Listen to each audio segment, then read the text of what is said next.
Ladies and gentlemen, welcome to the Opera Theatre of the Sydney Opera House and the Festival of Dangerous Ideas. I'm Stephen Crittenden, and today in this session we're asking whether the religious will inherit the earth. In 1992, in the immediate wake of the collapse of Soviet communism, Francis Fukuyama published a book with a very catchy, very hubristic title, The End of History. It was a product of a Whig view of history that saw everything as getting better and better, and history as basically a big march of progress.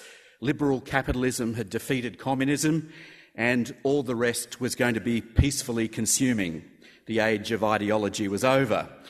A few years later, Fukuyama's former teacher at Harvard, Samuel Huntington, wrote an essay that became a book called The Clash of Civilizations and the Remaking of World Order. He said he'd written the book to shake his students out of their complacency, and the book argued that the next big wave of world conflict would be between civilizations and religions, Islam and the West, ultimately perhaps the West and China. Religion was back, but of course, as we know, it had never really gone away. And then September 11 happened, and Huntington's book, not Fukuyama's, has shaped debates about Islam and the West ever since. And I guess this is where Eric Kaufmann's extremely interesting and provocative book comes in. Eric is reader in politics at Birkbeck College at London University, and the book is entitled Shall the Religious Inherit the Earth? And it provides a heady mixture of politics and religion and sociology and, above all, demographics. And he argues that we can see that the ultra-Orthodox in Israel or the Muslims in Europe or the religious right in the United States are on course to becoming very much more numerically significant and therefore very much more politically significant than they are now. Now, before I invite Eric to take the floor, let me just say that he's going to speak for 40 minutes approximately, and we've got microphones, one over here and one over here, and when he's finished speaking in about 40 minutes' time, you're invited to come to the microphone with your own questions and we'll keep the discussion going. So please welcome Eric Kaufmann.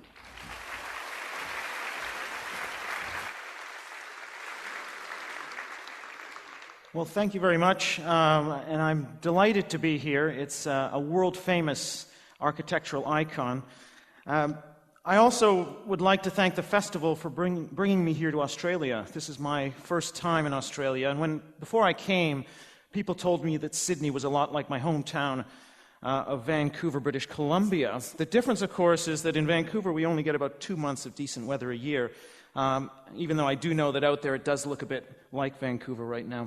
So I'd also like to thank the organizers of this wonderful, stimulating event, and Ann Mossop, Simon Longstaff, Helene Fox, Anna Hayward, and Pip Sprott have done a great job, and anything I've needed, they've been right there. Okay, so I just want to start off with some global demographic trends to sort of sketch the context for you of my book. We're living through, right now, the tail end of a very long population expansion.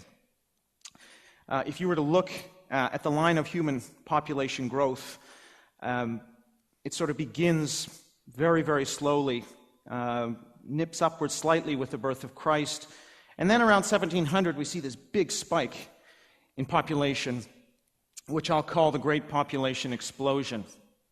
And so the story of our species really has been one of expansion and growth. Out of Africa 40,000 years ago, spreading territorially, increasing in population. But according to the United Nations, in about 2085, world population will peak at 9 billion, and we will enter into a phase of global population contraction. The first time in human history where we have a voluntarily induced global population decline. And I want you to ponder the significance of that.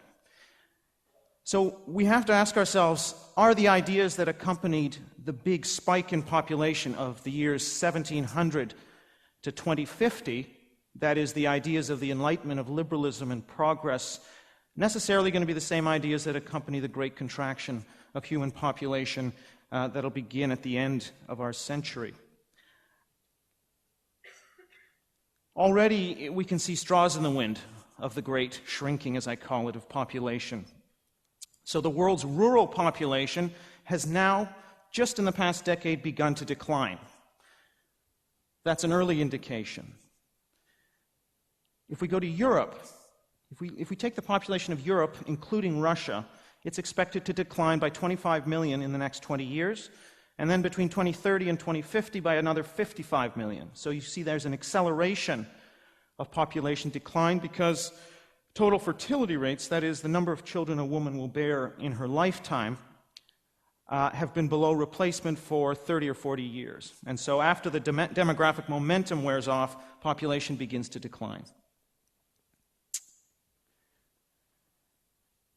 As populations shrink, there are fewer mothers begetting fewer children and so forth, so you get a compounding effect and an acceleration of both population increase in a time of explosion and decrease in a time of shrinking and contraction. So, for example, a country such as Italy with a total fertility rate of 1.3, if that persists, in a century, Italy will be a quarter of the size that it is today in population. So that's an astounding shift caused by low fertility. And there are about 35 countries that are at a TFR, a total fertility rate of 1.3 or below in the world. And it's proven extremely difficult for governments in Southern and Eastern Europe and in East Asia, where fertility rates are at these very low rates, to get those rates up. They've been throwing money, baby bonuses, all kinds of tinkering with social policies, but it's very difficult to get those total fertility rates up. And just a little note on demography. Some of you who may think, well, this is crystal ball gazing, these are just forecasts. Demography is actually the most predictable of the social sciences, because we can look at an age structure. We know what the 50-somethings of the 2050s are going to be like because they've already been born. A very young age structure is going to lead to a larger population in the future. And so the UN projections are a good guide to the future shape of our population. Now, in most of our lifetimes, we're going to be living through a transition period between the great population explosion and the great shrinking. And in this period, we're going to see a peak of demographic inequality in the globe. So we're going to have population explosion continuing in the developing world, in the tropics, and population aging and decline in the developed world. And so for example, in 2050, most of the countries of Western Europe are going to have between 35 and 40%, even 45% of their populations over the age of 60. We really don't even know what a society looks like when 40% of its population is 60 and over. We've just never been there before. That's uncharted territory for human societies. At the same time, as of 2005, there were 65 countries that had populations where 2/3 or more of the total were under the age of 30. The youth bulge population explosion is continuing, particularly in the Muslim world in sub-Saharan Africa. And so, for example, in 1950, there were 2.5 Europeans for every African. In 2050, according to the UN projections, there will be 4 Africans for every European. So these are dramatic demographic changes. And now I think you might legitimately ask, what does all this have to do with religion? After all, we're here to talk about religion. And I guess that sort of prompts the question, how do people get religion? Do you just sort of roll over in bed one night and go, praise the Lord, I found religion? Or do you hear a knock at the door and the Jehovah's Witness or Pentecostalist eventually grinds you down and you say, okay, I'll be religious? Not really. Most people get religion the old-fashioned way, through birth. So that connection between birth and religion is the connection between religion and demography. Even in the United States, where 40% of people change their religion at some time in their life, most of that switching is going on between closely related denominations. And actually, immigration and differential fertility between groups, that is, demography, is a bigger driver of trends in the American religious marketplace than switching behavior alone. And that's even in the United States, which has an extremely free and lively religious market. In most of the world, that doesn't exist. You basically inherit largely the religion of your parents. That's not entirely true, but it is true to a large extent. And so this means, quite simply, that whichever parts of the world are growing, whether they're religious or secular, is very important. And as it turns out, 97% of the world's population growth, almost all the world's population growth, is taking place in the developing world, the tropical regions of the globe. And it also happens that those regions of the globe are almost entirely religious. And when I say religious, most people would identify themselves as belonging to a religion. Whereas the parts of the world where significant numbers of people say they have no religion, such as Western Europe and East Asia, are shrinking in population and are at the leading edge of the great shrinking of population. And so it's not surprising that already, according to the World Religious Database, the proportion of the world that is religious has increased from 81% in 1970 to 85% today. That's partly due to the collapse of communism, but they predict that by 2025, that number will be up to 87%. So the world as a whole is becoming more religious, not less religious, and that's an established trend. Just in case you thought we were all going in the direction that Christopher Hitchens and Richard Dawkins foresee. But still, and I think legitimately, someone like Hitchens or Dawkins could say, well, this is happening, that's fine, that's happening globally, these are growing pains. It's happening in the poor world, but that's not really going to affect what happens in the rich world, because after all, we see churches emptying out, the pews are full of gray-haired people, the new atheists are selling like hotcakes. Clearly, something else is going on in the developed world, and we don't really need to worry about what's going on out there.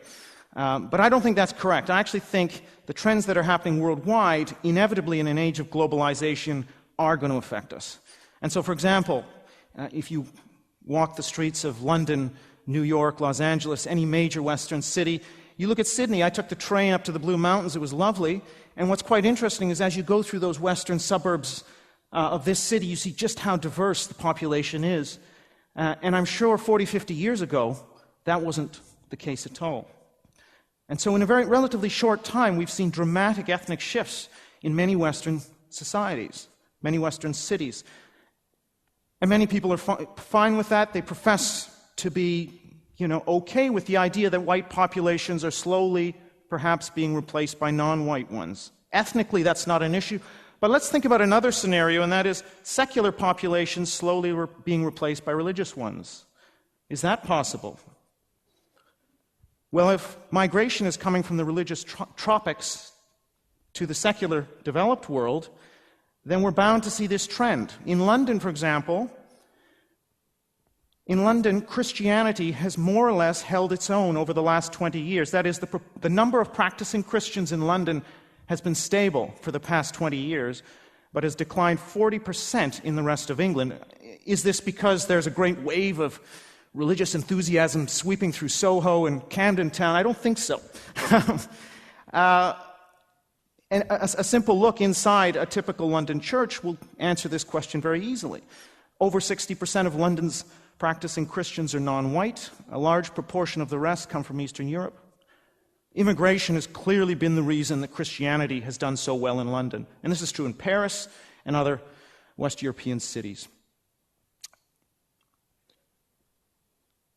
And now if we add to this the fact that there are more people attending mosque in Britain each week than Church of England services now,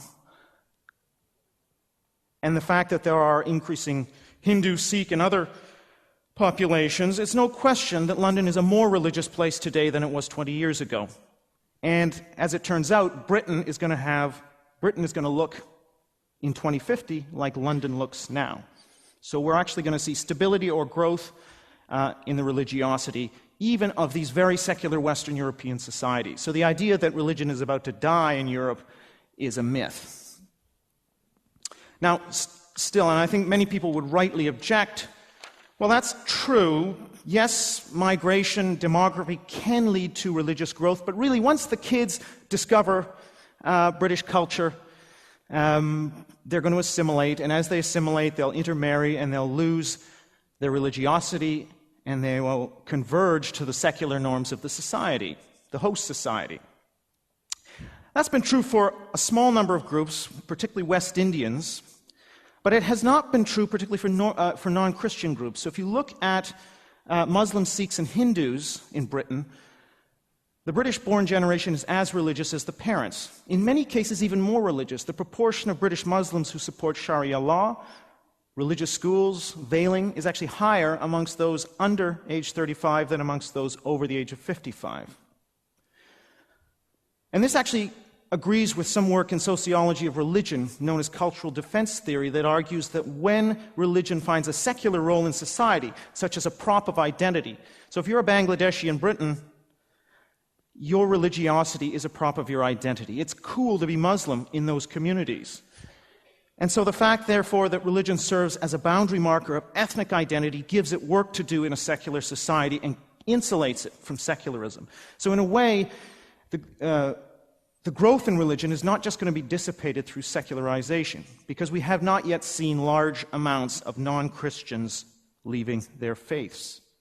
So we have this combination then of population growth through immigration and large family sizes and relatively high retention of children in the fold. Now, there are still many of you who will be skeptical of the idea that something as crude as demography and population change can reshape the world of ideas in society. But I want to give you two examples of where I think this has already occurred.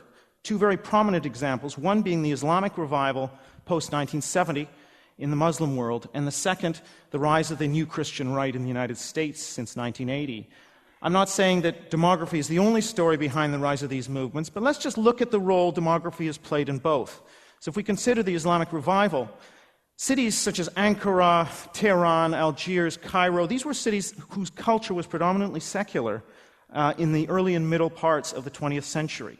However, the countryside was undergoing population explosion. The countryside being a pious, traditionally religious countryside, migrants flooding into the cities became the shock troops of Islamism. I'm not saying that this was the only thing that happened. There was the Six-Day War and the end of the Cold War, which obviously fed into this. However, you had a constituency there which overwhelmed, to some degree, the secular culture of these places. Likewise, in the United States, there's a very famous article by Mike Hout, Andrew Greeley, and Melissa Weil that came out, which looks at white Protestant Americans, and it shows that in 1900, amongst white Protestant Americans born in 1900, fully two-thirds were members of mainline or liberal denominations.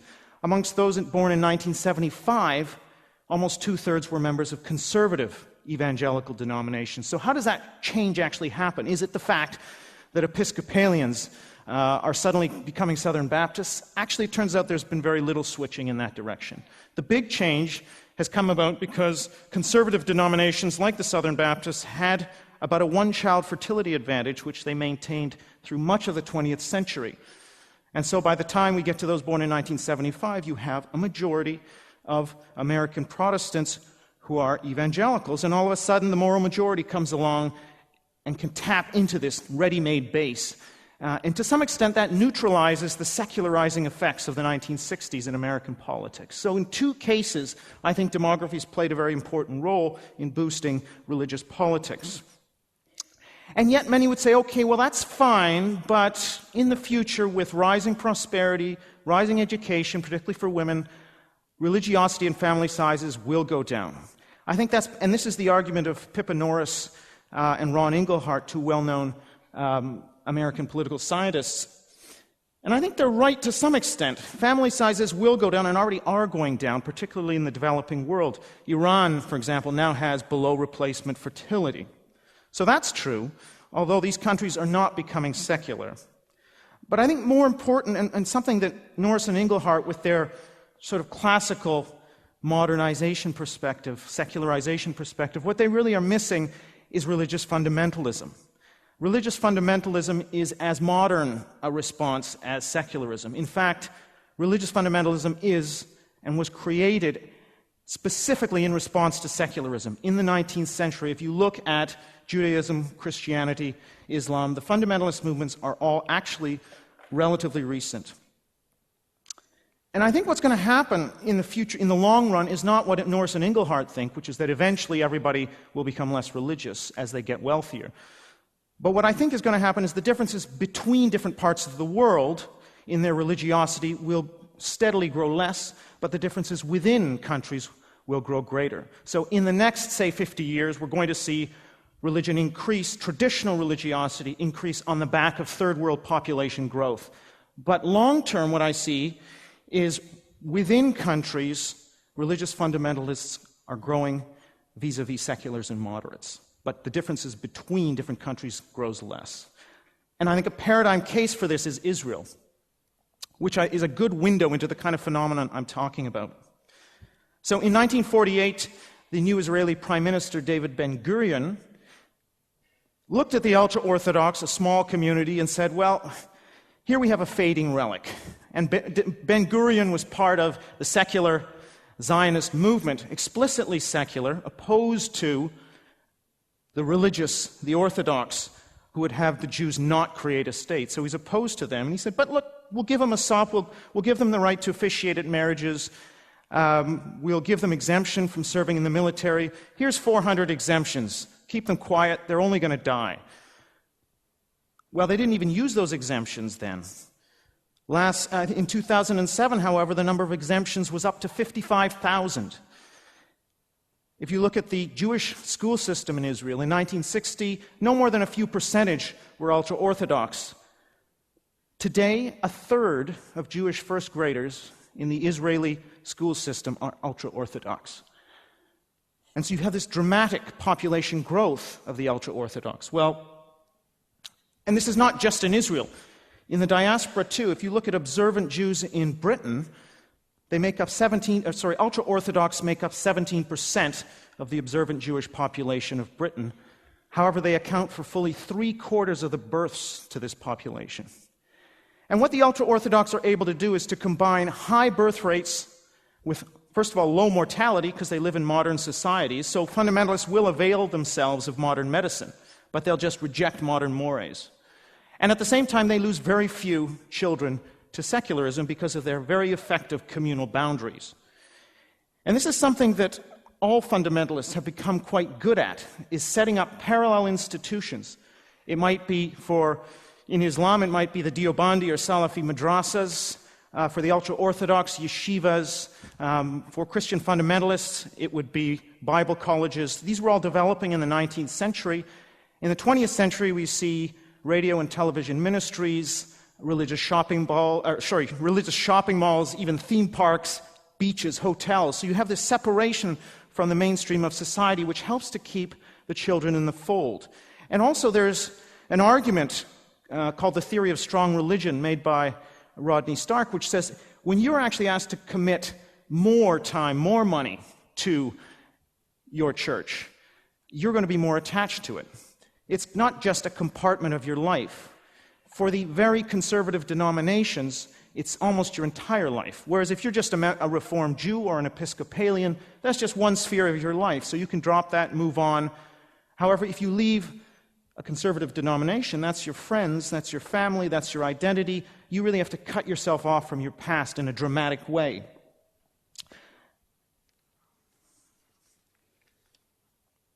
Okay. Now, I believe more and more countries are going to come to resemble Israel in the long run. And we already see similar movements. In the United States, what's one of the fastest growing religions, anybody? Turns out it's the old order Amish, actually. A population that's doubles usually, has doubled every 20 to 25 years for several generations. So 5,000 in the year 1900, approximately 250,000 today, similar with the Hutterites. The Mormons, too, have had about a one-child advantage over other Americans for a very long time. These are just a few examples of the kind of phenomenon I'm talking about that I think will become more prevalent in the future. Conservative evangelicals and Salafi Muslims are also having larger numbers of children, often dramatically larger than others. Why is this? Well, it's the case because religious fundamentalists take their pronatalist injunctions seriously. They take the injunctions on traditional gender roles seriously. So in the Bible it says, go forth and multiply. In the hadith of the Quran says, marry women who are prolific, so I may outnumber the peoples by you. These injunctions are not only taken seriously, but they are held up as a badge of distinction, between the rest, the others who are not quite as faithful as us. Because fundamentalism is about exaggerating the most anti-modern and austere parts of the faith in order to draw a hard line against what are seen as theological errors of the mainstream. But it does beg the question, well, if this is the case, if fundamentalists have always had more children, why aren't we all Hutterites now? You know, why has secularism done so well? And this really speaks to the why now question. And there are a couple of major reasons demographically why we're starting to see fundamentalists pull away from the rest of the population. First of all, material incentives used to be overriding in importance when it came to how large a family to have. You needed children to work the land, to pay for you in your old age. You simply didn't have a choice. And also, most of them died, so you had to have a lot. Well, today, between the welfare state and modern medicine and urbanization, that's no longer playing a role. Secondly, the link between sex and procreation has now been broken by contraception. So how large your family is increasingly a choice. And when it becomes a choice, your values, whether you're secular or fundamentalist, take on a much greater importance. And so it's really as we move into modernity that cultural values start to matter more for fertility. And this comes out of something called second demographic transition theory in demography. So the trend towards very low fertility is spearheaded by secular people. Throughout the world, next to a woman's marital status and her education, her religiosity is the most important predictor of how many children she'll have. And so seculars are spearheading this trend towards very low fertility, and the religious, particularly fundamentalists, are resisting this shift, which is in fact the shift that's driving the great shrinking that we're talking about, or at least one of the causes of the great shrinking. And not only that, as populations decline, as fertility rates drop, the percentage difference between religious and secular increases, because if you think about it, if fundamentalists have 5 children and seculars 4, that's only a 20% advantage. If fundamentalists have 2 and seculars 1, that's a 100% advantage. And so this kind of logic is also playing out. Not only that, we have fundamentalist movements that are explicitly noticing this and saying, hang on, if we breed, we're going to win here. A good example of this is the Quiverful movement in the United States. The Quiverful movement, whose unofficial leader is a son, Doug Phillips is the son of one of the founders of the moral majority in the United States. It was well connected to the mainstream of evangelicalism. Doug Phillips' philosophy is that of a 200-year plan for domination of the United States, and he's been extremely explicit about this, that through having large numbers of children while everybody else's fertility drops, their group can increase in power. And in fact, Quiverful men speak of themselves as patriarchs who will preside over dynasties of hundreds of thousands of descendants in a couple of centuries. They're obviously good mathematicians as well as theologians.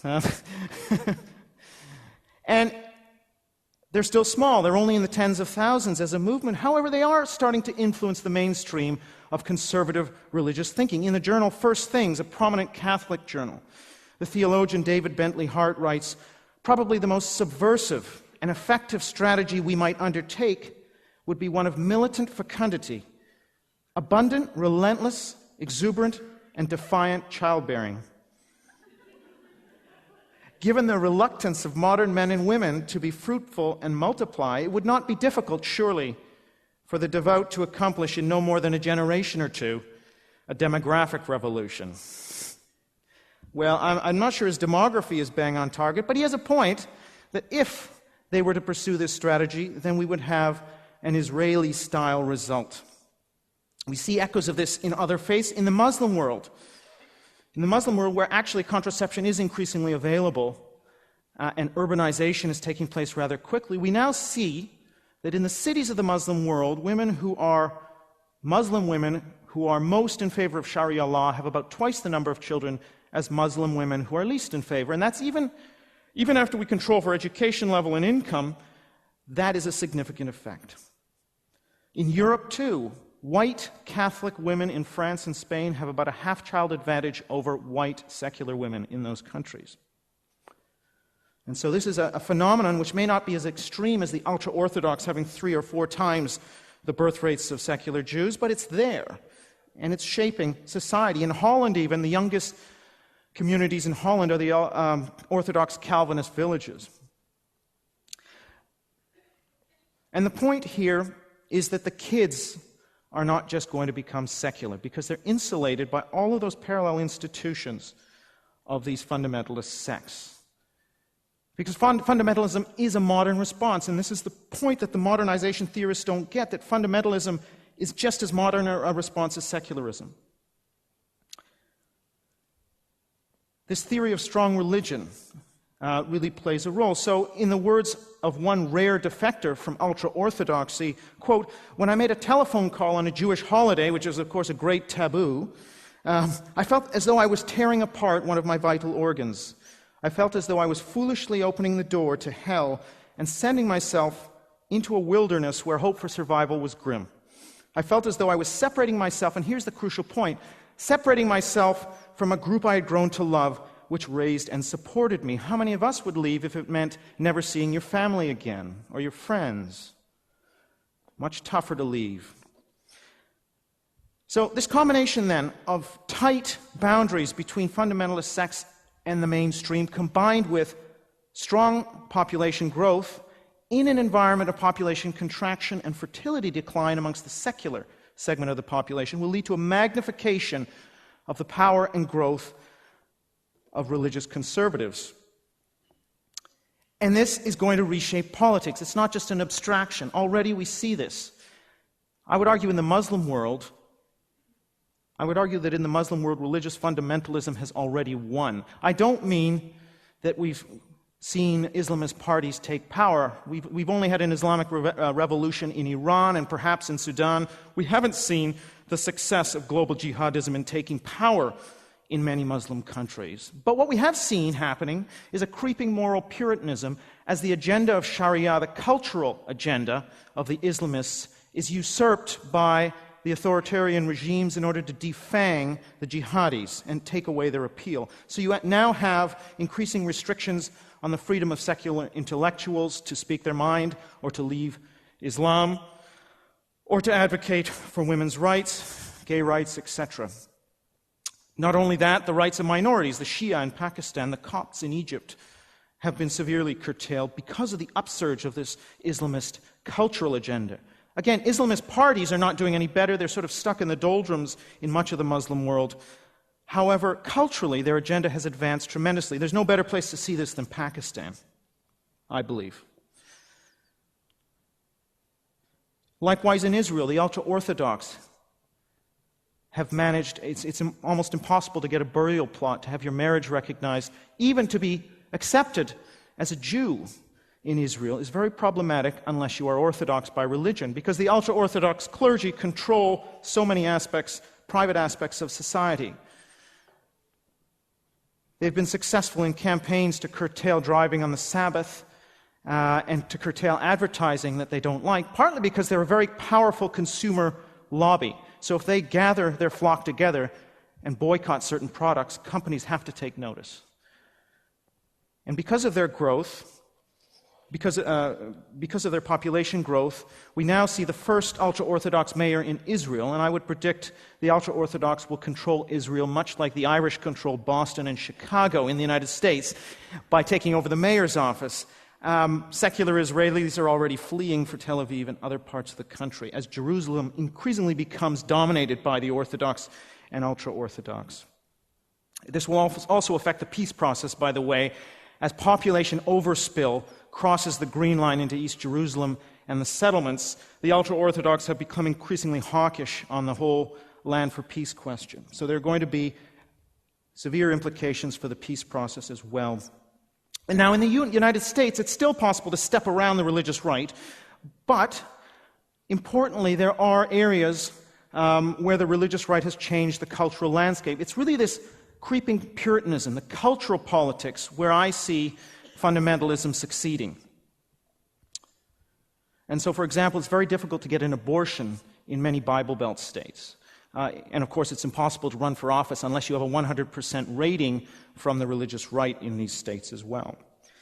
But another area where I think we will start to see religiosity affect politics is in terms of interfaith activism. If you consider Proposition 8, which is the anti-gay marriage proposition in California, which passed in 2008. This passed in a state which voted 61% for Barack Obama, and yet it voted against gay marriage. Well, if you look at the coalition that was built, it consisted of Latino Catholics, African American Protestants, white evangelicals, Mormons, Catholics, you name it. They were all coming together on an issue they cared about. So in our increasingly plural Western societies, it's not beyond the competence of these diverse religious groups to get together when they have shared interests. And in fact, in the United States, many of the divisions, Protestant, Catholic, Jewish, that used to exist have been overlaid by a much stronger division between the religious and the rest. So conservative Jews vote predominantly Republican.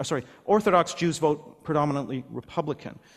Conservative Catholics, conservative Protestants, they all vote together rather than for their own. So a conservative Catholic certainly would not support John Kerry for president. We saw that in the 2004 election. And as Jeffrey Robertson mentioned last night, this is even taking place at the global level. Jeffrey Robertson mentioned that we see Iranian mullahs, Rafsanjani, breaking bread with Sunni fundamentalists such as Yusuf al-Qaradawi, who incidentally runs a Salafist talk show, just in case some of you are bored one night. So if you want to see a religious talk show, you go to Qaradawi. And they are making common cause with the Vatican and with American white evangelicals and Mormons to combat the spread of family planning and women's reproductive rights in the United Nations. Again, you see that groups which theologically are very opposed can get together very nicely when it comes to issues they care about, moral issues. Mormons, 95% of them vote Republican, despite the fact that white evangelicals think that they are not Christians. And so just because you have divisions doesn't mean you can't get together on issues you care about, like abortion, gay rights, and so forth. So this is a forum about ideas, and I've talked a lot about demography and how it shapes politics. Many people, when it comes to ideas, believe that ideas change because a better, more catchy worldview comes along. But that's not the only way ideas change. Sometimes material factors lead to changes in ideas. So a loss in battle, military defeat, and the trauma that followed from military defeat played a very big role in the rise of fascism in Spain and Germany, for example. Likewise, according to Marxist theory, but in general, if you look at the economy, if there's a change in the mode of production, say from feudalism to capitalism, you can have an attendant change in ideology as well. And I would say the same for demography. So we may see the fact that we have finished with that 300 to 350 year population explosion from 1700, which was the time when we see the advent of the Enlightenment and the ideas of progress that many of us continue to unconsciously hold, that population growth phase is through, and we're going to be entering a population contraction phase. It's not necessarily the case that the ideas of the last 300, 350 years are going to be the ideas of the next 300, 350 years. As John Gray writes, this idea that we're moving linearly, inevitably, in a progressive, liberal, more rational direction, which is a myth we tell ourselves, this may just be a bend in the road, and we may be moving in a more conservative direction in the next few centuries. There's nothing inevitable about moral progress, writes John Gray. Rather than a linear view, perhaps we may come to accept the classical view of history before the age of modernity, Writers such as Polybius in ancient Greece, Cicero in ancient Rome, even Khaldun in the Arab world, really told a story about civilizations rising and falling, and they always pointed to the danger of very individualistic elites and civilizations succumbing to more socially cohesive, disciplined barbarian groups, and this cycle renewing itself over and over again. Now, that's been much criticized by modern historians, but there may be a kernel of truth in it, for Polybius, Cicero, and Khaldun all recognized the importance of demography. Particularly Polybius and Cicero talked about the idea that the barbarians had larger families than the native Greeks and Romans. And they saw this as one of the ills, one of the signs that their civilization was in danger.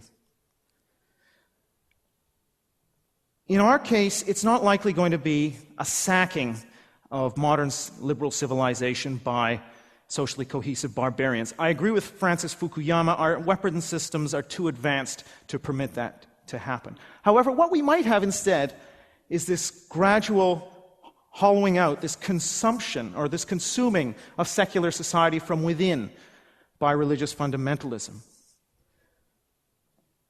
So rather than being sacked by cohesive barbarians, religious fundamentalism, the contradiction, if you like, of secularism, slowly eats away at society from within as the religious inherit the earth.